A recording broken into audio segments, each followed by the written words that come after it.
Halo, assalamualaikum. Saya Bidan Hesti. Kita ngobrol-ngobrol santai ya. Mau sharing-sharing informasi karena lagi pandemi. Jadi kan banyak orang yang sangat minimal konsultasi ya. Aku mau sharing tentang persiapan persalinan. Sebenarnya tuh aku biasanya tuh berdua sama Bidan Lita. Ini loh Bidan Lita. Kak, kenapa sih kakak tuh nggak mau syuting gitu? Ini Bidan Lita guys. Kita bahas aja langsung yang pertama ya. Untuk persiapan persalinan yang pertama itu adalah harus ada pengetahuan tentang tanda-tanda persalinan. Kapan sih kita akan bersalin gitu tuh harus tahu tanda-tandanya apa. Yang pertama adalah adanya his atau kontraksi atau kencang-kencang. Dia itu sakitnya dari perut sampai ke belakang, sampai ke pinggang menjalar ke belakang. Itu tuh sakit dan memang nyerinya atau kontraksinya itu harus teratur. Kalau yang memang masih 30 menit sekali atau timbul karena kelelahan aja, itu bukan kontraksi persalinan gitu. Jadi kontraksi persalinan adalah yang muncul contohnya misalnya jam 9 nih ada kontraksi 21.00 ya, 21.00 ada kontraksi, lamanya berapa detik nih? Misalnya 20 detik gitu, dihitung berapa detiknya. Terus kemudian setelah itu 21.05 muncul lagi kontraksinya berapa detik. Nah, berarti itu artinya tiap 5 menit sekali atau 10 menit itu 2 kali. Kalau misalnya udah 10 menit 2 kali ya harus ke rumah sakit atau ke klinik atau ke tempat bersalin yang direncanakan. Terus kemudian selain his atau kontraksi atau kencang-kencang itu ada lagi nggak sih? Ada, yaitu pengeluaran pervaginam ya, atau yang keluar lewat jalan lahir seperti lendir darah. Terus kemudian bisa saja air ketuban gitu. Nah, untuk air ketuban itu sendiri adalah biasanya itu nggak berasa keluarnya. Jadi kalau pipis itu kan bisa ditahan. Nah, kalau air ketuban tuh nggak bisa ditahan. Jadi kalau memang keluar gitu. Terus kemudian baunya itu khas, bukan bau seperti urin gitu. Nah, sekarang yang kedua ya. Untuk yang kedua, persiapan selanjutnya adalah tempat persalinan. Kalau misalnya nih udah ngerasain kencang-kencang segala macam, kan harus siap dong mau pergi kemana nih aku gitu kan. Jadi sebenarnya itu udah disiapin dari usia-usia trimester kedua, trimester ketiga. Yakin mau melahirkan di mana nih? Jadi harus dilihat tempatnya harus nyaman, karena persalinan itu kan pas ada his itu kan bener-bener supportnya itu harus bagus ya dari lingkungan, termasuk dari tempat persalinannya gitu. Jadi tempat persalinannya itu harus yang benar-benar yakin di dalam hati bahwa saya akan melahirkan di sini gitu. Nah, selain disiapin tempat persalinannya juga harus tanya nih, apalagi selama pandemi. Kalau prosedur selama pandemi itu melahirkan di misalnya rumah sakit A gitu ya, melahirkan rumah sakit A tuh harus gimana sih, persiapannya gimana, apa harus rapid dan swab atau salah satunya atau bagaimana. Nah, itu harus ditanya-tanya juga di tempat persalinannya, jadi nggak kaget gitu pas lagi udah lagi maksudnya kencang-kencang bersalin sakit terus tiba-tiba kaget gitu sampai sana harus syaratnya harus seperti ini gitu. Jadi harus dilihat dulu. Terus di tempat persalinan juga harus ini yakin bahwa penolong persalinannya itu 24 jam. Jangan memilih tempat persalinan yang memang penolong persalinannya itu tidak siap 24 jam gitu. Misalnya harus yakin juga nih dengan si penolong persalinannya. Misalnya mau bersalin sama dokter, ya paling enggak udah ada sounding lah sama dokter, dok saya mau bersalin nih dok, nanti sama dokter ya gitu. Nanti pasti dengan kita yakin sama penolong persalinan itu tuh akan lebih memudahkan proses persalinannya. Terus kemudian pendamping persalinan. Nah, pendamping persalinan ini harus juga diperhatikan karena selama pandemi ini harus ditanya nih ke tempat persalinannya, pendamping itu maksimal berapa gitu. Sekarang sih biasanya cuma 1 ya dengan adanya pandemi seperti ini. Nah, pendamping persalinannya itu harus dites rapid juga nggak, harus dites apa juga nggak gitu, nanti ditanyain. Terus kemudian pendamping persalinannya juga harus orang yang benar-benar support ke kita gitu. Kayak misalnya nih ibu lagi nyari persalinan gitu, jangan sampai pendamping persalinannya itu justru malah kayak yang nggak support gitu. Nah, supportnya dari pendamping persalinan itu dari menenangkan, terus kemudian menyamankan, kayak misalnya pas lagi nyeri digosok-gosok punggungnya, pinggang bawahnya gitu. Jadi hal-hal seperti itu yang harus diperhatikan ya, pendampingnya mau siapa, mau ibu atau mau suami atau mau siapa yang memang bikin nyaman gitu. Karena kalau support dari pendampingnya aja nggak bikin nyaman, itu akan merubah suasana persalinan gitu loh. Jadi pokoknya dengan persalinan yang aman, nyaman gitu tuh lebih akan memorable ya.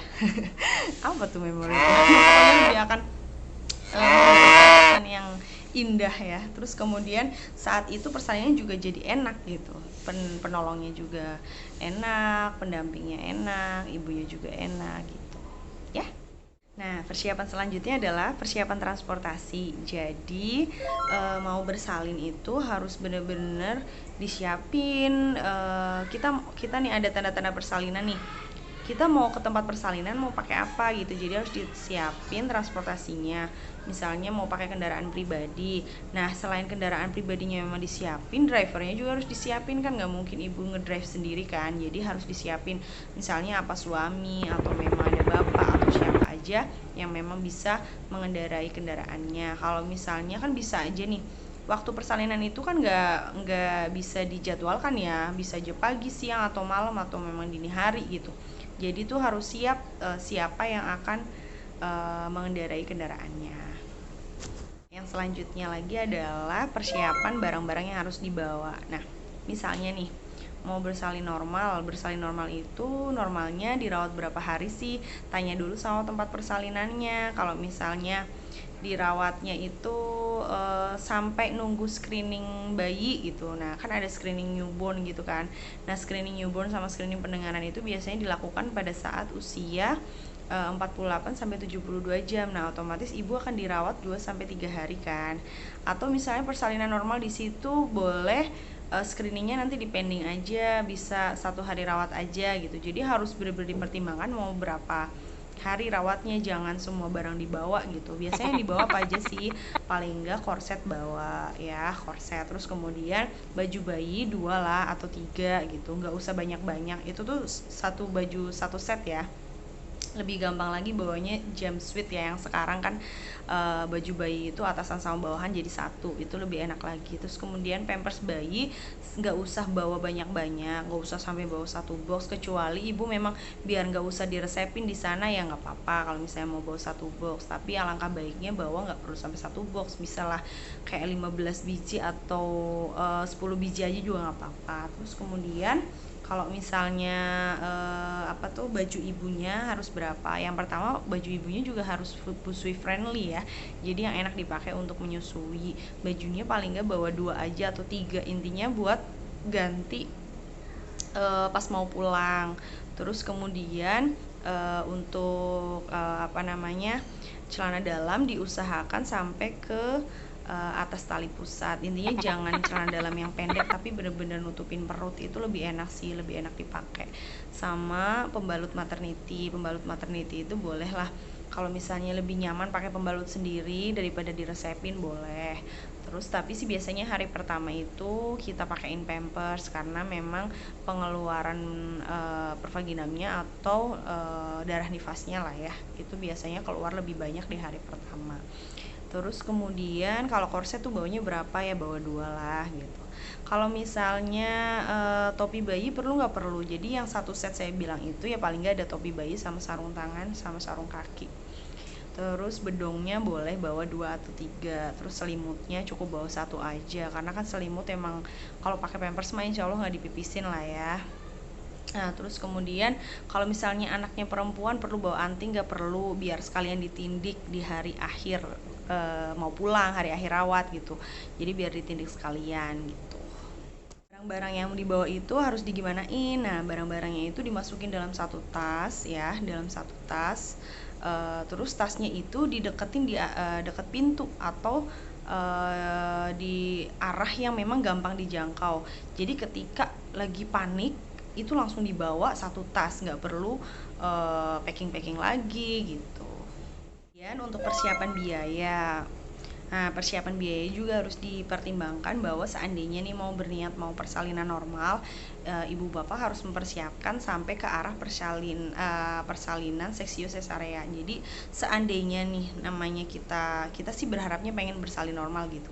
Tapi misalnya di tengah jalan prosesnya ternyata memang harus tiba persalinannya harus di seksio, setidaknya sudah siap biayanya. Jadi mulai bertanya-tanya nih, persalinan di sini harganya berapa gitu, kira-kira sampai berawat berapa hari, habisnya berapa, seandainya persalinan dengan seksio berapa, dan dirawat berapa hari plus bayinya berapa. Jadi semua tuh udah persiapkan dengan matang.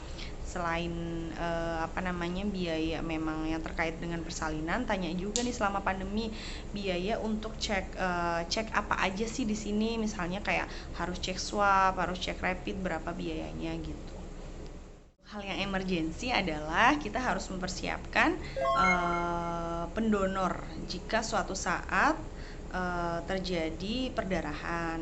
Jadi gini, dalam proses persalinan itu bisa terjadi di tengah prosesnya ya, itu bisa terjadi perdarahan, dan memang seandainya membutuhkan transfusi darah, kondisi pandemi seperti ini itu jarang kita bisa dapat darah dengan mudah gitu di PMI.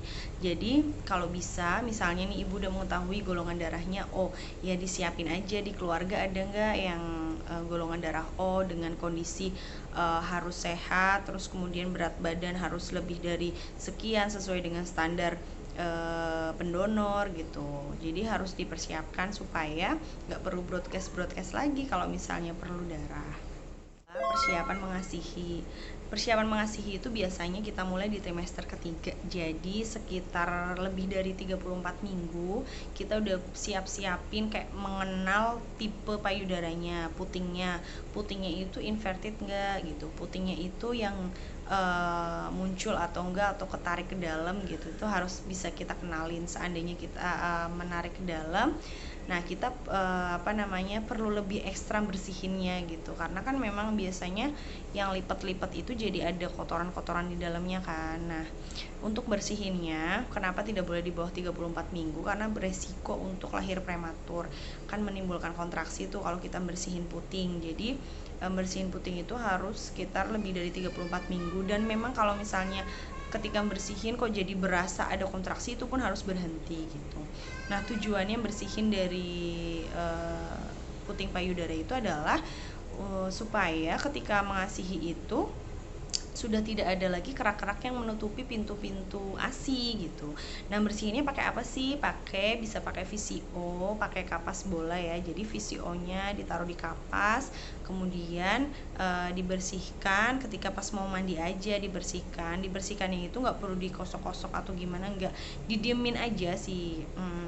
Kapas sama VCO-nya di atas puting, didiemin sekitar kurang lebih 30 detik, terus kemudian diusap. Nah, itu biasanya udah keangkat kotoran-kotorannya. Nah, kalau yang inverted itu benar-benar harus ekstra sampai di agak dibuka sedikit ya, putingnya agak dilebarin sedikit supaya bisa terbersihkan semuanya gitu. Nah, kalau misalnya nih pas dibersihin ada kenceng-kenceng, ya memang harus berhenti, nggak boleh dilanjutin, karena itu artinya sudah menimbulkan kontraksi gitu. Dibersihinnya paling nggak pas mau mandi aja sehari 2 kali. Nah, yang terakhir adalah persiapan fisik dan psikologi. Dalam kondisi mau bersalin, fisik kita tuh harus fit. Jadi ibu harus benar-benar menjaga kondisi tubuh, apalagi sedang pandemi seperti ini ya. Kalau bisa sangat diminimalkan keluar dan berinteraksi dengan orang banyak, karena semua orang itu beresiko. Ketika ibu itu sehat, proses persalinannya juga aman gitu. Ibu aman, bayi aman gitu, pendamping aman, penolong aman, semuanya aman gitu. Terus ibu juga harus mulai mempelajari posisi-posisi persalinan gitu. Terus kemudian sudah mulai mempelajari apa yang harus dilakukan kalau misalnya ada kenceng, ada his, apa yang harus dilakukan, apa harus tarik nafas dalam, dan kapan boleh mengejan, ketika pembukaan berapa, itu harus udah mulai termindset dalam diri sendiri. Jadi ketika penolong persalinan itu memberikan arahan, ibu tuh udah termindset, udah bisa gitu, udah bisa diarahkan gitu. Terus kemudian kondisi psikologi juga, antara ibu dengan pendamping persalinan tuh nggak klop ya. Jadi kalau misalnya nih sama pendamping persalinannya aja nggak klop gitu ya, itu jadi kayak yang ketika mau bersalin support sistemnya itu kurang berjalan gitu. Jadi ibu tuh psikologinya itu atau psikisnya itu harus benar-benar berbahagia. Terus kemudian sama pendamping persalinannya juga apa namanya, sama-sama sedang dalam kondisi yang baik-baik saja gitu, supaya ibu mendapatkan energi positif dari support system ibu atau pendamping persalinan ibu, entah suami ibu atau ibunya ibu atau siapapun itu. Pokoknya energi positif dari mereka itu sangat mempengaruhi kenyamanan ibu dalam melakukan persalinan. Semoga bermanfaat, dan jangan lupa di-share ke teman-teman yang membutuhkan. Terima kasih. Assalamualaikum.